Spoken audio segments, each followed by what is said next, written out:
So ang China ngayon mga sangkay, dumadami po yung kalaban. At ngayon nga po, yung India, nag-deploy na rin po ng kanilang mga pandigma sa karagatan. Dahil nga po, gusto na rin na naman nitong China na i-invade yung mga sakop po ng India. Ito po ang ating pag-uusapan ngayon.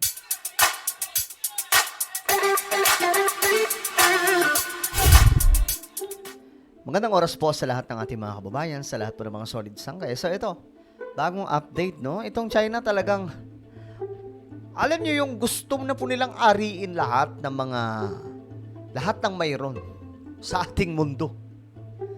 Kita mo, India ngayon, na bad trip na rin yung India. Ang ginawa po ng India, mga sangkay, nag-deploy na rin di umano ng mga warship laban po sa China dahil po yung Indian Ocean, yung karagatan na yan, mga sangkay, gusto na rin po i-invade nitong China. So, talagang titigas po ng mukha eh.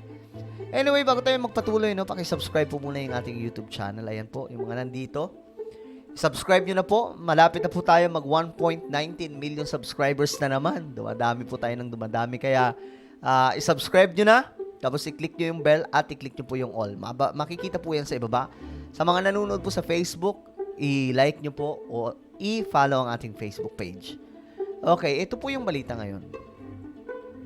Indian Navy nag-deploy umano ng 11 na submarine dahil po sa tumataas na presensya umano ng China sa Indian Ocean. Talagang itong China ang titigas talaga ng mukha eh, no? Pati po yung Indian Ocean gusto na rin ariin. Ang problema dyan, mga sangkay, ang India, malakas na bansa. Hindi po ito pipitsuging bansa. Malakas po yan pagdating sa military. Nasa top 4 po ang India. Ngayon, anong gagawin ng China? Papalagan ba nila yung India? Ipapalagan talaga sila niyan. Kumbaga, kung yung ginagawa nila na pang bumomba ng tubig sa Pilipinas, hindi po nila pwedeng gawin sa India. Dahil papalagan sila dyan. Yan, no? May submarine yung India. Ibig sabihin, malakas na bansa ito. 11 na submarine ba naman yung dineploy?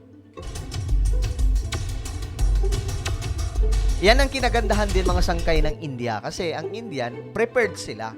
Kumbaga, papasok pa lamang po itong China, gagawa pa lamang po ng aksyon. Mayroon po silang mga presensya agad doon na magtataboy dito sa mga mananakop na Chinese.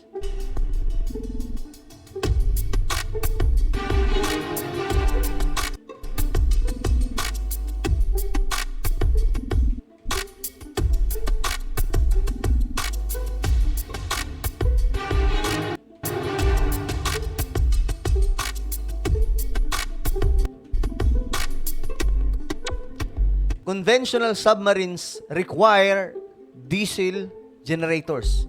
Okay. Yan palang ginagamit nila. So yan, makikita po natin yung pwersa ng India na nagre-ready sila. Sana all ka na lang talaga. Sana all, no? Sana may ganyan din po tayo. Ayan, no? India has 5 French Scorpene class submarines. At 4 daw po galing sa Germany.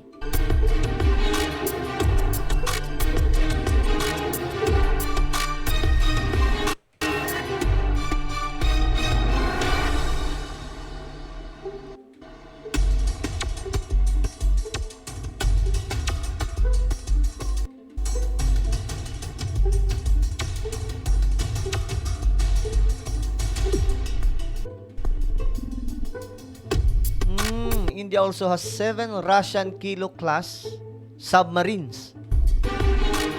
May galing din pong Russia na mga submarines sila. Grabe, no? Ayan po yung mga submarine nila, oh.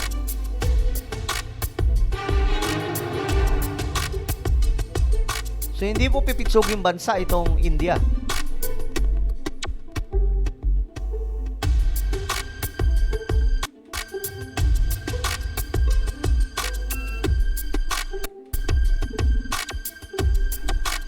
Tingnan po natin kung paano po sila mag-ano mga sangkay.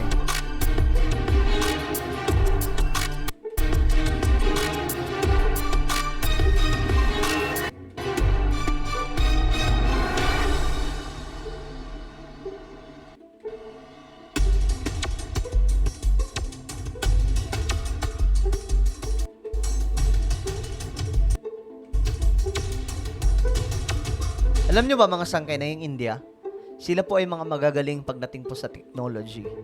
Lalong-lalo na pagdating po sa mga computer. Karamihan nga po ng hacker Ang pagkakaalam ko, marami galing sa India Ganyan po kalulupit itong mga Indiano. Kaya kinakatakutan po ito ng China. Baka may gawin sa kanila yung India na hindi talaga nila magustuhan.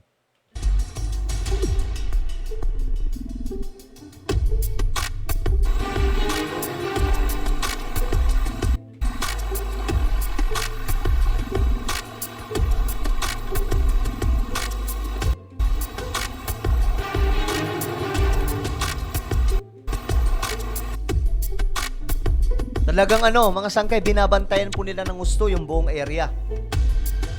Para hindi na po mapasok nitong China. Kasi papalapit na po sa kanilang teritoryo Mas mahirap kasi mga sangkay kung saka lamang po sila magiging ready. Kung andyan na po yung China, nangihimasok na. Parang Pilipinas, ganun po ang nangyari.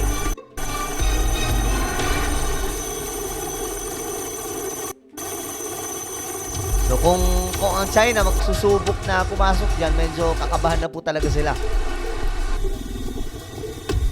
Ayan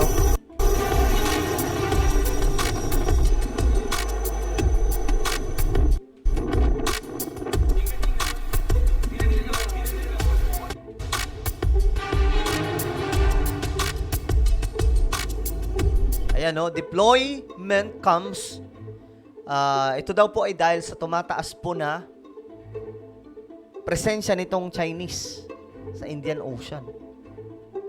Kumbaga, nag-ready na sila bago nyo pang mapasok yung teritoryo namin, dito tayo.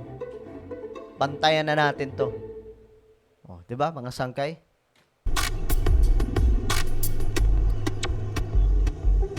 Ayun, Bira talaga tong China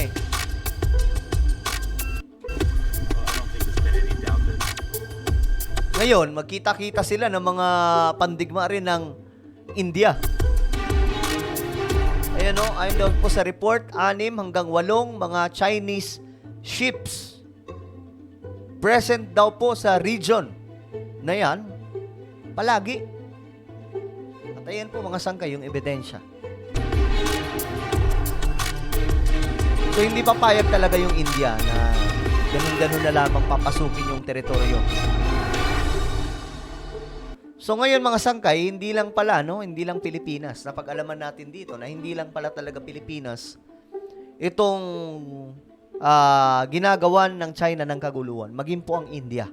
Kaya ang dami po nilang kalaban. Kaya pag pumutok ang digmaan mga sangkay, marami po talaga silang kakalabanin mga bansa. Well, ano po ang inyong opinion sa ginagawa ngayon ng India laban po sa China? Tingin nyo ba hindi makakaporma ang China sa lakas ng India? I-comment nyo sa ibaba ang inyong mga opinion.